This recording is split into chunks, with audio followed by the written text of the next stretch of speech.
कहिएगा जिस तरह से आप साधारण वेशभूषा अभी भी देख रहे हैं कि वही कपड़ा में एकदम हर इंटरव्यू में आप दे रहे हैं। तो आपकी क्या इच्छा है बताएं? नया नए विधायक बनने के बाद से सभी लोग जो एकदम वेशभूषा बढ़िया से। अरे भैया बहुत प्रेशर पे तो आज दाढ़ी बनाए हैं। हाँ। देख छोटा छोटा लग रहा है ना, तो इसलिए बनाए। नहीं तो मेरा तो बढ़ा हुआ था। आंदोलन खासतौर पर पटना में काफ़ी ज़्यादा होता है जब वैकेंसी निकली। उन तमाम छात्रों के लिए क्या कुछ कहेंगे आप? क्या साथ खड़े रहेंगे आप? बेहतर मुद्दे को लेकर के अगर छात्र रोड पे आते हैं तो मेरे जैसे लोगों का ये नैतिक कर्तव्य बनता है उनका साथ देना। जब अपना क्षेत्र में गए थे तो अपने अधिकारियों को बोल दिए कि अपने सतर्क हो जाइए, घूस ये सब लेना नहीं है जनता से, लेकिन अब पूरे क्षेत्र में जाने का पूरे एक्टिव हो गए सर।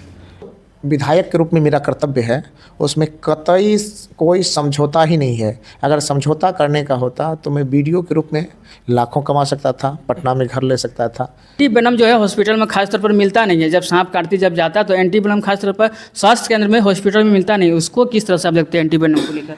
आज के देश में देख रहे हैं कि शिक्षक रहते हैं सरकारी जब बड़े पद में है, लेकिन शिक्षा उस तरह से मिल नहीं पाती बच्चों को। अपने क्षेत्र में शिक्षकों के लिए खासतौर पर क्या कुछ कहना चाहेंगे आप? और शिक्षा को लेकर क्या सुधार किया जाएगा महिषी विधानसभा? जिस तरह से आप वीडियो भी रखते हैं, शिक्षा को किस तरह से महिषी विधानसभा में बढ़ोतरी की जाए, जैसे आपके क्षेत्र में और वीडियो बन गया जिससे आप छोटे से परिवार में? तो मैं जब वीडियो था उस समय भी औचक निरीक्षण बहुत ज़्यादा करता था, स्कूलों की स्थिति को लगातार देखते रहता था। देखिए अभी महिषी विधानसभा के सदस्य विधायक गौतम कृष्णा जी है, जो कि साधारण वेशभूषा में जब चप्पल पहन के विधानसभा गए थे उस समय जो सोशल मीडिया में खूब चर्चाएं हो रहे थे, वही हमारे साथ है। बहुत ही साधारण वेशभूषा में रहते हैं और मोबाइल में आप लोग सोशल मीडिया में देखेंगे कि 10 से 12 हज़ार आज भी जो है रखते हैं। ऐसे में तो जब विधायक बनने के बाद जो है लोग जो है हज़ारों की सैकड़ों की काफिला लेके जो है जाते हैं, लेकिन साधारण वेशभूषा में आज भी है। स्वागत है सर। बहुत बहुत धन्यवाद सर। प्रणाम भैया, प्रणाम। कैसे है सर? ठीक हो भैया। क्या कुछ कहिएगा जिस तरह से आप साधारण वेशभूषा अभी भी देख रहे हैं कि वही कपड़ा में एकदम हर इंटरव्यू में आप दे रहे हैं? तो आपकी क्या इच्छा है बताएं? नए विधायक बनने के बाद से सभी लोग जो एकदम वेशभूषा बढ़िया से। अरे भैया बहुत प्रेशर पे तो आज दाढ़ी बनाए हैं। हाँ। देख छोटा छोटा लग रहा है ना, तो इसलिए बनाए। नहीं तो मेरा तो बढ़ा हुआ था। तो इसलिए कोई बात नहीं है, कपड़े से क्या लेना देना है। कपड़े तो शरीर ढकने के लिए है, तन ढकने के लिए है, सर्दी गर्मी को बचाने के लिए है। मैं तो इस रूप में कपड़े को देखता हूँ।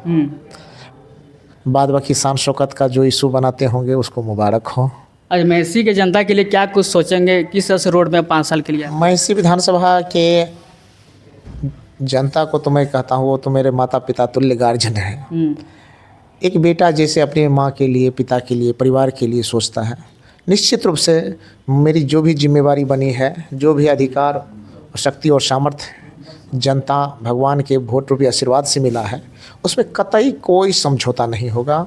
निश्चित रूप से उनके उम्मीदों पे खरा उतरने के लिए आखिरी सांस लगा दूंगा, इतना ही कहूँगा मैं। जब अपना क्षेत्र में गए थे तो अपने अधिकारियों को बोल दिए कि अपने सतर्क हो जाइए, घूस ये सब लेना नहीं है जनता से, लेकिन अब पूरे क्षेत्र में जाने का पूरे एक्टिव हो गए सर। जनता और पदाधिकारी के बीच में जनप्रतिनिधि होता है और जनप्रतिनिधि का यही कर्तव्य है, दायित्व है कि जनताओं के हितों की अनदेखी ना हो, उनका शोषण ना हो और उसके काम में विलम्ब ना हो। ये एक जनप्रतिनिधि का कर्तव्य है। तो निश्चित रूप से जो विधायक के रूप में मेरा कर्तव्य है उसमें कतई कोई समझौता ही नहीं है। अगर समझौता करने का होता तो मैं वीडियो के रूप में लाखों कमा सकता था, पटना में घर ले सकता था, बहुत पैसे इकट्ठा कर सकता था, लेकिन ऐसा मैं नहीं किया हूं। और आप भी जा कर के अगर आपको कभी नौहट्टा ब्लॉक का जहां का मैं वीडियो था वहां आप जाएंगे तो निश्चित रूप से मुझे पूर्ण विश्वास है आम जनों के द्वारा भी आपको यही सुनने के लिए मिलेगा कि मेरा वीडियो अच्छा था, ईमानदार था, जाति धर्म से उठा हुआ था और तत्पर होकर काम करता था। इतना आपको हर माँ बाप बुजुर्ग समान गार्जियनों से आपको अवश्य सुनने को मिलेगा। और मैं यही चाहता हूँ विधायक बना हूँ उनके आशीर्वाद से, तो उनको कतई नहीं लगे कि मेरा वीडियो बदल गया है।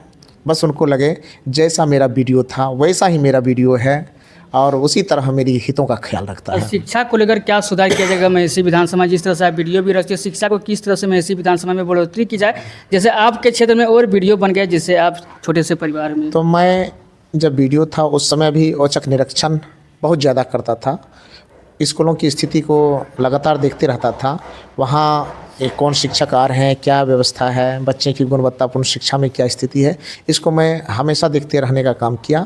और यही काम मैं कुछ दिनों के बाद अब विधायक के रूप में करूँगा कि मध्याह्न भोजन का गुणवत्ता का जांच हो, स्कूल के शिक्षकों का जांच हो, वहाँ जाने का है, जनप्रतिनिधि के दायित्व का जो निर्वहन करना है, उन सारी चीज़ों को करूँगा और देखूँगा कि उनमें जो कमियां आ रही है उन कमियों को कैसे दूर किया जा सकता है, बच्चों के विकास में जो बाधा है उसको कैसे दूर किया जा सकता है, गुणवत्तापूर्ण शिक्षा में क्या अन्य ज़रूरत है, उन चीज़ों को भी लेकर के मैं करूँगा। निश्चित रूप से आपको यह देखने को मिलेगा। और अपने स्कूलों में किस तरह से निरीक्षण कीजिएगा, जिस तरह से आज के डेट में देख रहे हैं कि शिक्षक रहते हैं सरकारी जब बड़े पद में है, लेकिन शिक्षा उस तरह से मिल नहीं पाती बच्चों को। अपने क्षेत्र में शिक्षकों के लिए खास तौर पर क्या कुछ कहना चाहेंगे आप? शिक्षक को तो मैं मानता हूँ दुनिया के सभी पदों में सबसे श्रेष्ठ पद होता है शिक्षक का पद।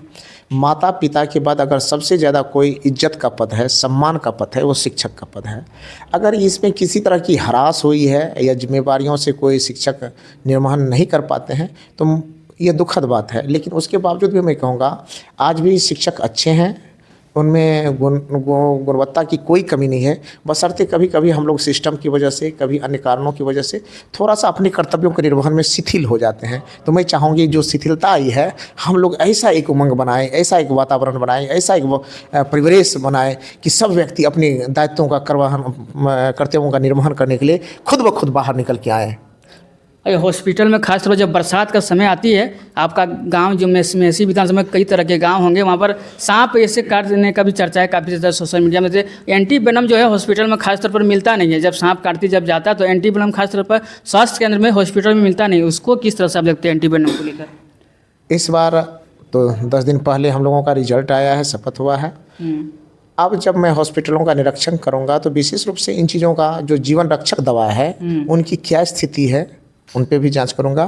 और अगर इस तरह की चीज़ें अगर नहीं होगी तो मैं बड़े पदाधिकारी से बात करके उसको सप्लाई करवाने का काम करूंगा ताकि किसी बुरे वक्त में लोगों की जान बचाया जा सके। आज अगर सोशल मीडिया में देखे सर कि बहुत दिन के बाद अपने कहानियाँ जिक्र किए, अपने प्रेम विवाह जिस तरह से किए सोशल मीडिया में शेयर किया, तो सोशल मीडिया में हम कोई नई बात नहीं है। हर 12 दिसंबर को मैं पिछले 10-12 साल से तो 15 साल से तो मैं कर रहा हूँ। आप नहीं देखे, आपके लिए पहली बार होगा। लेकिन मैं मेरे पोस्ट को खंगालिएगा तो लगभग सब दिन 2004 के बाद से लगभग सब दिन आपको 12 दिसंबर को यही कहानी आपको रोज़ मिलेगा।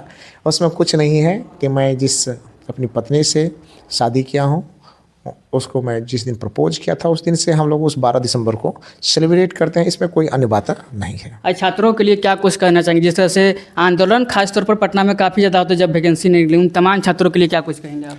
क्या साथ खड़े रहेंगे आप? बेहतर मुद्दे को लेकर के अगर छात्र रोड पे आते हैं तो मेरे जैसे लोगों का ये नैतिक कर्तव्य बनता है उनका साथ देना। और मेरे छात्र बेरोजगार भाई, कंपटीशन की तैयारी करने वाले छात्र अगर अपने हितों की मांग को लेकर के सड़क पाएंगे तो निश्चित रूप से उनका झंडा को बुलंदी के साथ गौतम कृष्ण भी पकड़ने का काम करेगा। देखिए अभी हमारे साथ गौतम कृष्ण जी से बाकी इन तमाम मुद्दे को लेकर हम लोग बातें किए। बाकी तमाम मुद्दे को लेकर आप क्या कुछ सोचते हैं कमेंट बॉक्स में राय जरूर दीजिएगा। मार्की बिनते किसी नए प्रयास के साथ, तब तक के लिए जय।